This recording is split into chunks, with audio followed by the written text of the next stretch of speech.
Hi friends, இன்றைக்கி வீடியோவில் நம்ம எங்கே போயிட்டுருக்கோன்னு பார்த்துக்கிட்டிங்கன்னா திருச்சி பக்கத்தில் இருக்கிற டால்மியாவுக்கு தான் போயிட்டுருக்குறோம். நம்ம அதிகாலையிலேயே நம்ம கிளம்பியாச்சு. பாருங்கள், இன்னும் சூரிய உதயம் கூட சரியாக ஆகலை. இப்போ தான் வெளியே வந்துக்கிட்டு இருக்கு. நம்ம ஏன் இவ்வளோ சீக்கிரம் கிளம்பி போயிட்டுருக்கோன்னு பார்த்துக்கிட்டிங்கன்னா, இப்போ டால்மியாவில் 2 செட்டப் நம்ம பண்ண போகிறோம்.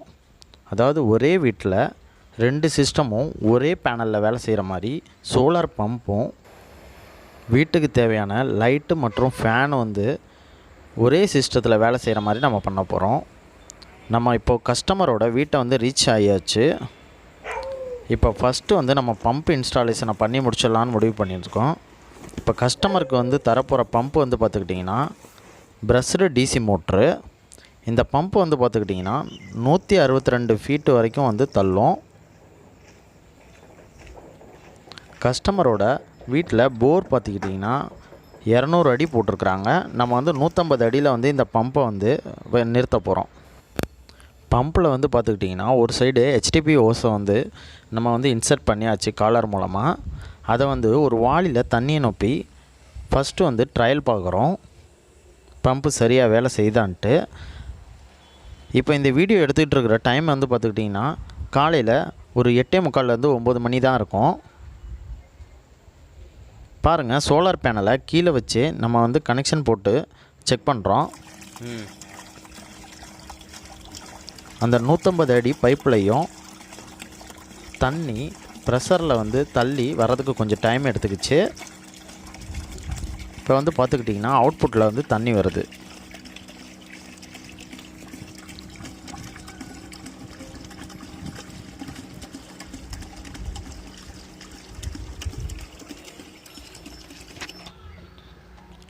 மோட்டர் கேபிளோட நம்ம வாங்கிட்டு வந்த கேபிளையும் ஜாயின் பண்ணுற ஒர்க்கு தான் போயிட்டுருக்கு. இந்த சப்மர்சிபிள் மோட்டரோட பார்த்துக்கிட்டிங்கன்னா 30 அடிக்கு அவங்களே கேபிள் தந்துடுறாங்க. அடிஷ்னலாக நம்ம இந்த கஸ்டமருக்கு பார்த்துக்கிட்டிங்கன்னா 60 மீட்ரு கேபிள் ஆட் பண்ணி கொடுத்துருக்கோம்.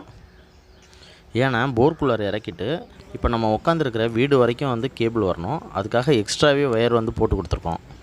இப்போ ஓஸோட 2 எண்ட்லேயுமே காலர் இன்சர்ட் பண்ணி ஒரு சைடு பம்பும் இன்னொரு சைடு பார்த்துக்கிட்டிங்கன்னா டெலிவரி வால்வும் நம்ம இன்ஸ்டால் பண்ணியாச்சு. இப்போ ஓஸெல்லாம் ஸ்ட்ரைட் பண்ணி அந்த ஓஸு கூடவே பார்த்துக்கிட்டிங்கன்னா நம்ம கேபிளையும் கட்டி டைப் பண்ண போகிறோம்.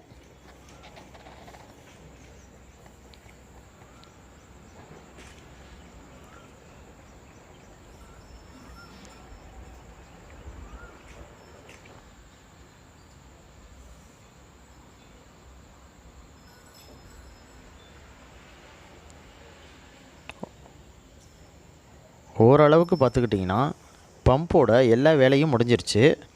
இன்னொரு டைமு நம்ம வெளியில் வச்சே ஃபுல்லாகவே செக் பண்ணுறோம். பாருங்கள், அந்த 150 அடி ஓஸ்லையும் ஸ்ட்ரைட்டாக போட்டு டெலிவரி எடுத்தும் பார்த்தாச்சு.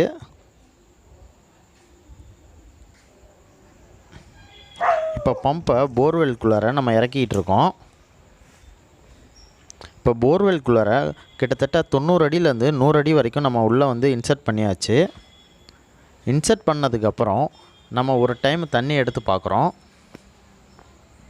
என்ன காரணம்னு பார்த்துக்கிட்டிங்கன்னா, நம்ம ஒவ்வொரு 30 அடியும் இல்லாது ஒவ்வொரு 50 அடிக்கும் இருக்க நம்ம நிறுத்தி மோட்டரை ரன் பண்ணி பார்க்கணும். ஏன்னா போர்வெல்கள் ரொம்ப நாளாக யூஸ் ஆகாமல் இருந்துச்சு. அடிப்பைப்பு வச்சு 70 அடியில் தான் அவங்க தண்ணி எடுத்துகிட்டு இருந்தாங்க.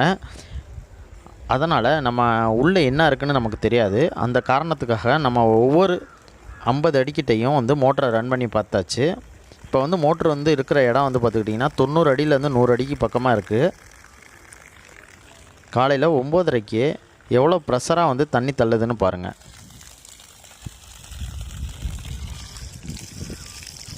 இதோட டெலிவரி பார்த்துக்கிட்டிங்கன்னா 1 இன்ச்சு. இது தாராளமாக ஒரு வீட்டுக்கு தேவையான யூசேஜை இது கொடுக்கும். சின்ன கார்டனுக்கும் நீங்கள் இதை யூஸ் பண்ணிக்கலாம். இப்போது நம்ம பம்பு ஃபுல்லாத்தையும் நம்ம போர்வெல்குள்ளார இறக்கியாச்சு. இப்போ கனெக்ஷன் கொடுத்து பார்க்கும்போது அவுட்புட்டில் பார்த்துக்கிட்டிங்கன்னா தண்ணி வரவே இல்லை. என்ன காரணம்னு நம்ம பம்பை மறுபடியும் வெளியில் எடுத்து பார்த்தோம். பம்பை சுற்றி வந்து பார்த்துக்கிட்டிங்கன்னா வேர் அடைச்சி போயிரு நின்றுது. இந்த போரு 70 அடிக்கு மேலே அவங்க வந்து யூஸ் பண்ணவே இல்லை. அதனால் அதுக்கு கீழே எல்லாமே வந்து பார்த்துக்கிட்டிங்கன்னா ஃபுல்லாகவே வந்து பார்த்துக்கிட்டிங்கன்னா வேர் அடைச்சிருச்சு. அதை க்ளீன் பண்ணுறதுக்காக அவங்க போர்வெல்லையும் வந்து கூப்பிட்டுருந்தாங்க. பாருங்கள், பம்பு உள்ளார பூராமே வேர் அடைச்சிருச்சு. அதனால் பம்பால் ஓட முடியாமல் ஸ்ட்ரக் ஆகி நின்றுச்சு. இப்போ போர் போடுற வண்டியை வச்சு அவங்க வந்து இந்த வேரெல்லாம் வந்து க்ளீன் பண்ண ட்ரை பண்ணாங்க. போர் போடுற வண்டி மூலமாக ஏரை வந்து உள்ளே அனுப்பி ஹை ப்ரெஷரில் வந்து வேறு வெளியில் தள்ளிடலான்ட்டு வந்து அந்த வண்டியை கூட்டிகிட்டு வந்தாங்க. அது மாதிரியே வந்து பண்ணினாங்க. ஏகப்பட்ட வேர் வெளியில் வந்துச்சு. அதுக்கப்புறம் நம்ம வந்து பம்பு இறக்குனதுக்கு அப்புறமும் வந்து பார்த்துக்கிட்டிங்கன்னா பம்பில் வந்து வேர் வந்து நிறையா வந்து லாக் ஆணுச்சு. அதனாலேயே நம்ம வலை கட்டி இறக்கியாச்சு. இப்போ வீட்டுக்குள்ளார வயரிங்கை வந்து பார்த்துடலாம். இந்த கஸ்டமரு எக்ஸிஸ்டிங்காக வந்து பார்த்துக்கிட்டிங்கன்னா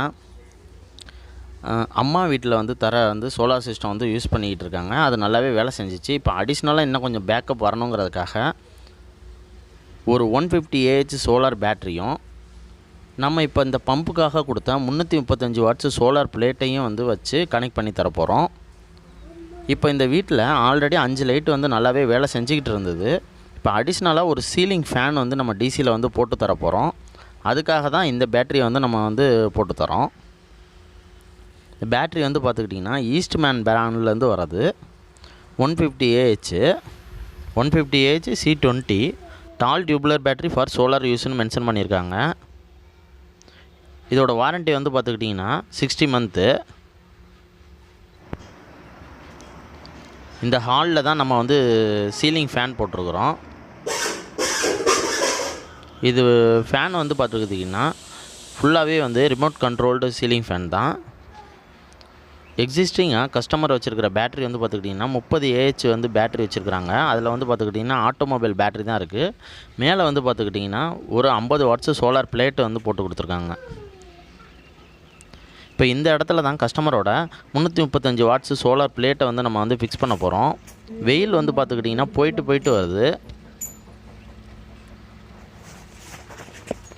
நம்ம பிளேட் ஃபிக்ஸ் பண்ணுற வேலையை முடித்தாச்சு.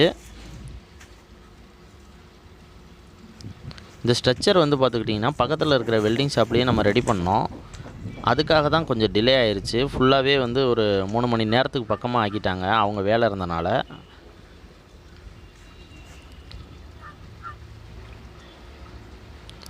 இப்போ அவங்களோட எக்ஸிஸ்டிங் பேட்டரிலாம் நம்ம ரிமூவ் பண்ணிவிட்டு நம்ம கொண்டு வந்த ஈஸ்ட்மேன் சோலார் பேட்டரி ப்ளஸ் நம்மளோட ஈஸ்ட்மேன் சார்ஜ் கண்ட்ரோலரை ஃபிக்ஸ் பண்ணியாச்சு.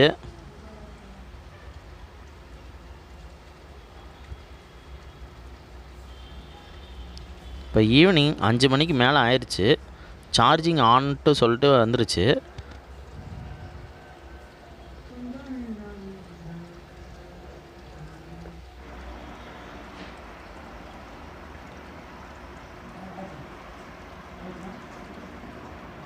இந்த ஃபேனில் வந்து பார்த்துக்கிட்டிங்கன்னா ஒரு LED லைட் வந்து கொடுத்துருக்காங்க. ஆனால் அது அவ்வளோவுக்கும் வந்து வெளிச்சமாக இருக்காது. அது மாதிரியே இவங்க மொபைல்லாம் வந்து சார்ஜ் பண்ணுறதுக்காக ஒரு டிசி கன்வெர்ட்டர் நம்ம வச்சு கொடுத்துருக்கோம். இது 100 வாட்ஸ் டிசி கன்வெர்ட்ரு. இது மூலமாக வந்து பார்த்துக்கிட்டிங்கன்னா ஒரு டிசி LED டிவி கூட வந்து இவங்க கனெக்ட் பண்ணிக்க முடியும். வெளியில் ஒரு சேஞ்சர் சுவிட்ச் வந்து வச்சுருக்கோம். இதில் வந்து பார்த்துக்கிட்டிங்கன்னா மேலே தள்ளினா பம்ப் ஆன் ஆகிற மாதிரியும் கீழே வந்து வச்சுட்டாங்கன்னா அதே பேனலில் வீட்டுக்குள்ளே இருக்கிற பேட்ரி சார்ஜ் ஆகிக்கிற மாதிரியும் வந்து நம்ம வந்து பண்ணி கொடுத்துருக்கோம். ஓகே ஃப்ரெண்ட்ஸ், நம்ம வீடியோ பிடிச்சிருந்தா லைக் பண்ணுங்கள், ஷேர் பண்ணுங்கள், சப்ஸ்கிரைப் பண்ணுங்கள். தேங்க்யூ.